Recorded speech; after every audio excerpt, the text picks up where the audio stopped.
I was talking to some influencer people. They were talking about, me and this guy was talking about relationships and dating and things like that. And it was my opinion that a lot of people don't want to get married anymore.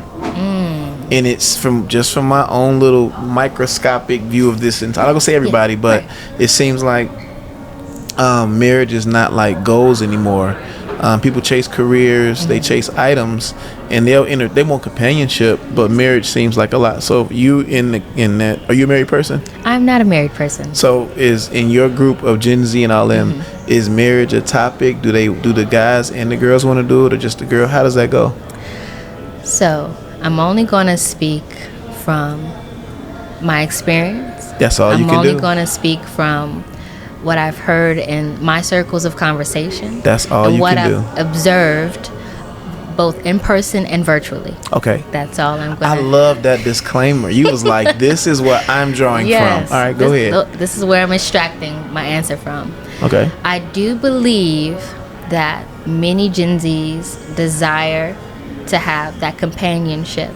I do believe that marriage is something that we all have an innate desire to have, because marriage is modeled after Christ in the church. Right. So it's like already, once you're born again, it's like you have that longing to have that physical aspect of covenant and union.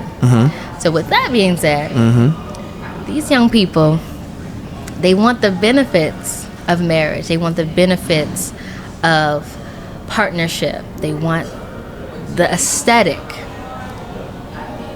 But it ain't always as beautiful as it can be captured. But many people don't desire that level of commitment and covenant because they're still selfish. And I knew that. Both of y'all, I knew that. Yeah. I did not pay for this answer. Y'all all said I was crazy. I knew it. You said that so well.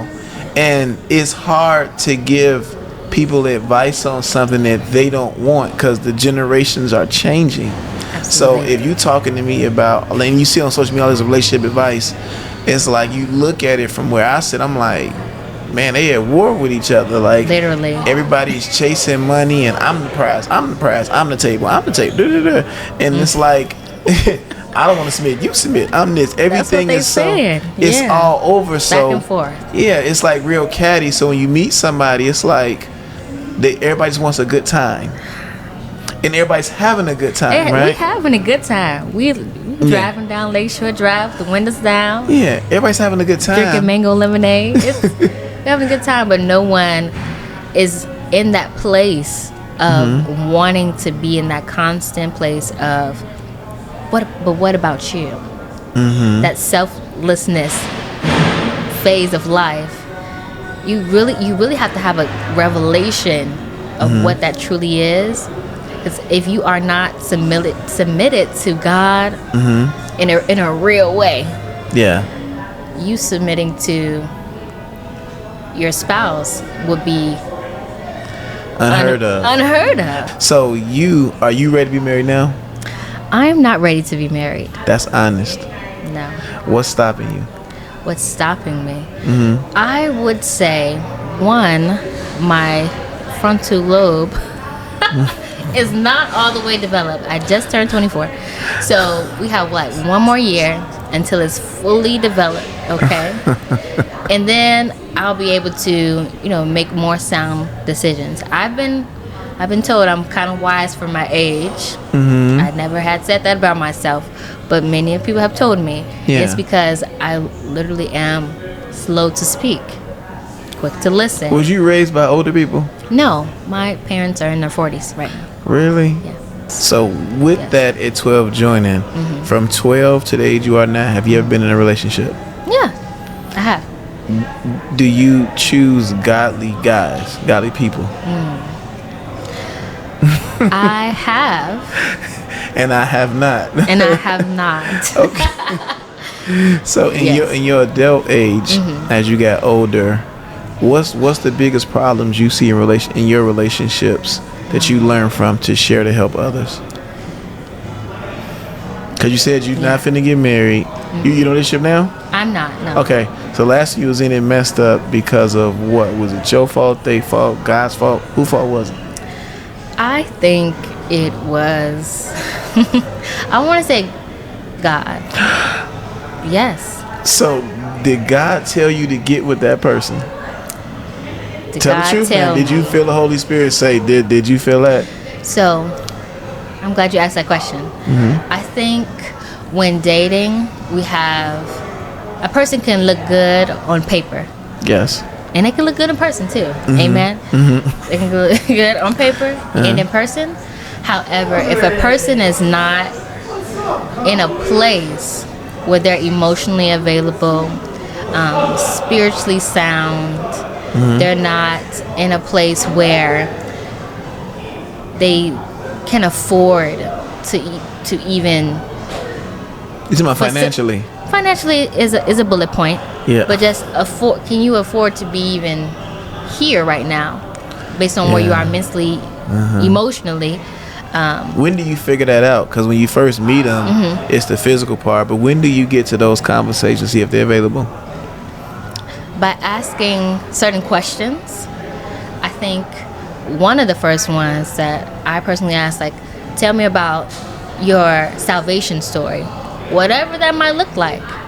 And based on what you revealed to me, because that's vulnerable in itself. Because now we get into these, like we were talking about, these near-death situations. Yeah. And I was in the hospital, and God spoke to me when I was in a coma. I'm like, okay, how did you get in the hospital? You want to know? You want to know the realistic of what's going on? What's going on in your family? What's your lifestyle like? So how did you change? So you look past all the glamourization. You go to things. So let me ask you a question. This is my last question for you. What? Because people gonna be set free. So with all your wisdom and all stuff you're saying, what's a good place for a first date? Gen Z style. Gen Z. And before you answer, I want to tell what I told people.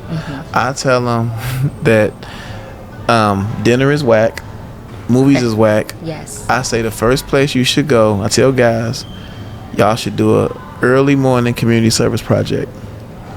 And I said, if your first 3-4 dates, like the first one, I'll pick the service project. Second one, you pick it. Okay. If they flake out, this lame, this, save your time. Because you learn a lot by watching somebody in those spaces. Because are they complaining? Are they on their phone? Are they into it? You get to see their heart towards other people. And then if I pick the first one, the one you pick gonna tell me about you. Right. If you've never done it before, why not? And it can be whatever you want to do. What do you want to make a difference doing? Put something together. That's what I say, but I'm old. So what would you say? Okay. If somebody did that, would that be terrible? Yeah. I wouldn't say it would be terrible. I would say that should be the second one. The second after date. they buy the food. After, I think breaking bread with someone is a spiritual concept. Okay. And just starting there.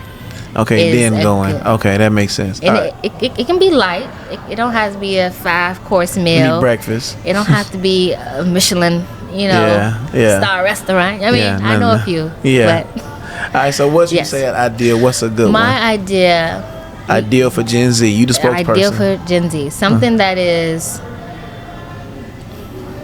I would say, sitting somewhere where there's nature, maybe like a park or a bench there, or even a picnic. Even a picnic.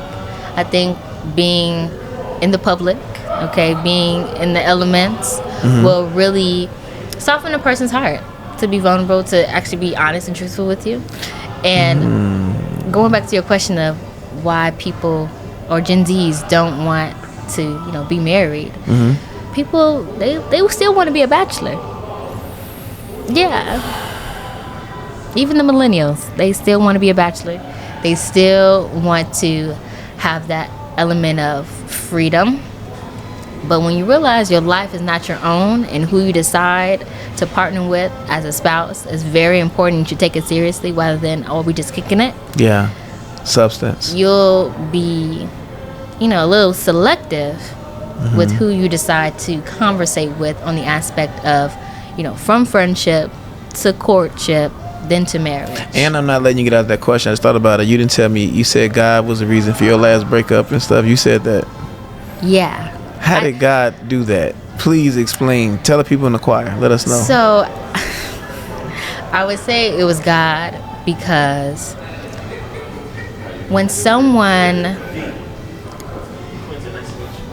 like I said, a person they can have it on paper, but the lifestyle and even their community could be a prevention from you all progressing. And I would ultimately say is that person doesn't have the capacity for you. But how's that God's fault? Because God gave you discernment, gave you spiritual gifts, gave you all this stuff. It didn't get to marriage, did it? No. Okay, but so I guess in the dating phase, you asked the right questions to figure out these things. So you was dating. So how long did it take for you to figure it out? That's the good question. How long did it take for me to figure that out? Yes, that this wasn't it. Don't say no years. Oh, no. More than 3 months? I would say maybe like 4. Okay, and then it was like, this is not it. You got confirmation. But how's that God's fault? If he got you out of it, you discerned it, how's that his fault?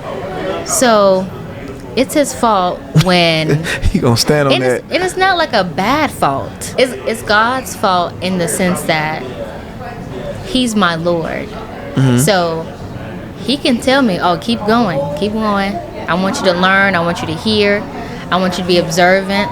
I want you to understand, like, this is not the pinnacle of, your dating experiences in a godly way. This is not the pinnacle. So before you get to that point, just take it easy. Let's end it right here. Okay. So that you can truly reflect on what is of me and what is not of me. Because everyone is human. Everyone is human. But also, when you take on your Christ identity, we're all divine and we're all made in his image and likeness.